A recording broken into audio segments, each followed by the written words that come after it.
Hey, welcome back to Leading Edge. Happy New Year to you all. We're looking at transitions at City Hall as we transition into a new year.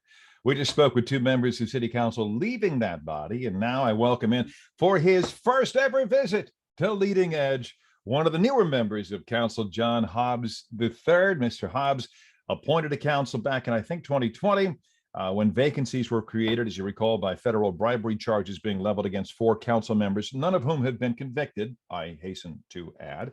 Mr. Hobbs grew up here, attended St. Teresa's, St. Francis High School, graduated the Ohio State Barber College, the University of Toledo. He studied public relations.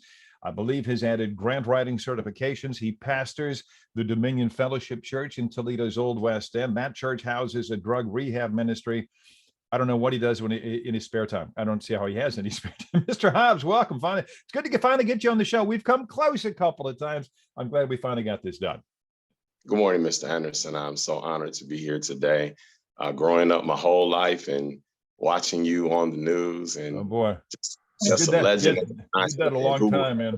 That I would be sitting here today talking to the legendary. Oh, okay. Okay. Thank you. You go back. I even had the mustache days. We won't go there. We're going to start with something as we look to a new year, because the meter resets, if you will, at the start of a new year. The murder meter, you might call it, in Toledo. We're coming off, as you know well, Mr. Hobbs, back-to-back record-setting years for killings. And when I asked you earlier about issue number 1 heading into 2022, you didn't hesitate, John. You, boom, said violence. And I read some of your quotes in the newspaper. At times you sound frustrated with where we find ourselves in dealing with murders. Are you? And if so, why? The frustration is, Jerry, because when I think back to what Dr. King and Malcolm X and Medgar Evers and the so many of these civil rights workers gave their lives for, they sacrificed for, they would not be pleased to see what has become of their effort and energy. I believe that there are so many who want to see this change. There's not one component that will do this. It's not going to happen overnight, but it's going to take a multiplicity of ideas and investments in not only the community in Toledo, but across this country, in order for us to change what is taking place in our community today. John, the violence. People have information on most murders in Toledo. Do they not? Do you believe that? But they often don't share that information. And I'm wondering, from your point of view, why not? I believe the community absolutely knows what's happening in its community, but it's fear.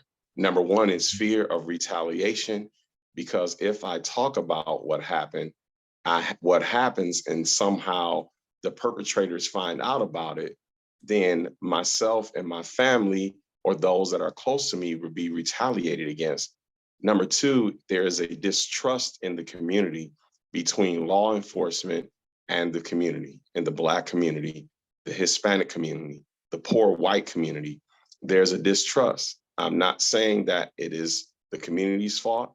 I'm not saying it is the police officer or fault. I am saying that there is a distrust in the community, and that distrust then, Mr. Anderson, prevents me from coming forward and sharing information that I have, so that we can then, on one end of it, make corrections and arrest the people properly who deserve to be punished for these crimes that are being perpetrated in our community. You recall the days of your youth growing up in Toledo when police made regular visits to your school, and so did Fireman Freddie, for that matter. How did those visits affect your view of the police? Being at St. Teresa's, we constantly, 3 or 4 times a year, have a police officer that would come out and talk to us about different things that were happening. What did the red light mean? Green light, yellow light? What did the stop sign mean? Here's guns and don't do this and that. Those type of things, and would crack jokes, would bring movies in, would bring snacks to us. Those things then, Mr. Anderson, caused us to not fear the police, but see them as our friend and that we could trust them. My dad is a barber, second generation barber. He has barbered at 636 North Detroit in the old South End Hobbs barbershop for over 50 years, for 53 years, in fact. And the police officers were constantly in the barbershop. When we would go to play basketball at Ottawa Park or McElwain Park or Heather Downs Park, the officers that took the patrol the beats in those communities would often get out of their cars. They would throw footballs with us in the street. They would shoot hoops. They would hit a baseball. So there was this connection in the community to the police. They even knew who your parents were. Hey, you better stop doing that because I know who your mom. I know. And dad. Yeah. Well, you would like to see John Hobbs, the third, my guest, city councilman, District 1, I should mention.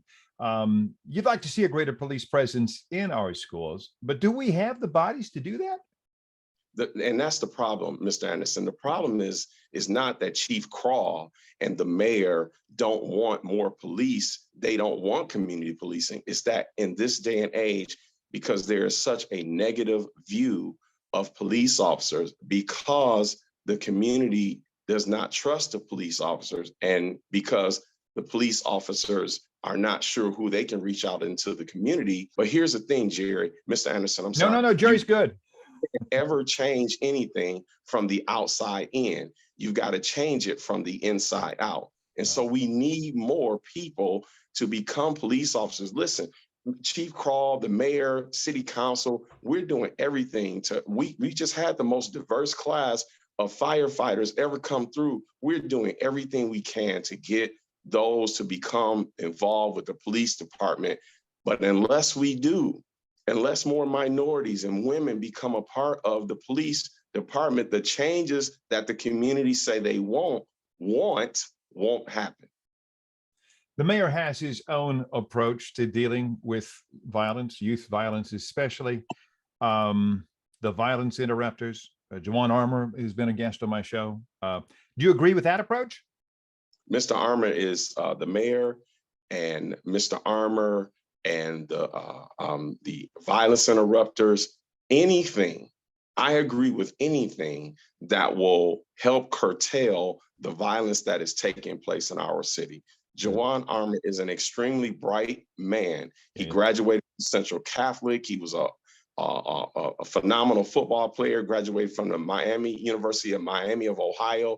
He grew up in the inner city just like I did. So we know the community. He knows what's going on. But a lot of people are now like, well, I thought that Jawan Armour was supposed to be stopping. There is no way that Jawan Armour can stop the violence that's going on in our city. It takes the village for this to change. Everybody has to be involved in this. So if you think that there is a one solution, or somehow Mr. Armour has a Superman cape that he puts on and flies around and stops all the violence, it won't happen. Yeah. It takes the entire community to make this change for our city. Yeah. City is flush with cash. Council had to approve the mayor's plans for spending that money, and did so with one dissenting vote, that of member Katie Moline. In your opinion, John Hobbs III, does the plan spend adequately on the programs designed to reduce violence in the city? First of all, this ARPA money that's coming through, it has to go through to all of we have to make sure as council, the mayor and a lot of the directors have a lot of great ideas. City council has a lot of great ideas. People in the community have a lot of great ideas.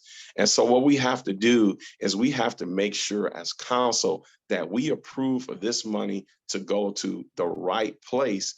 But when it goes to those places, we must follow up and make sure that it is being used in those proper places. Let's take, for instance, the $19 million that's going to go to rebuilding or building the Y over at Wayman Palmer. Yeah.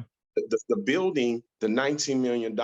So if we put a new building up, okay, But Mr. Anderson, we don't follow through on making sure that there are mental health agencies in that building, that there are places for young people to go after hours in that building, that there are programs and psychiatrists and different ones, teachers that may be retired, bringing them back to help. We have to make sure. So the building, the $19 million building, is not where the change takes place.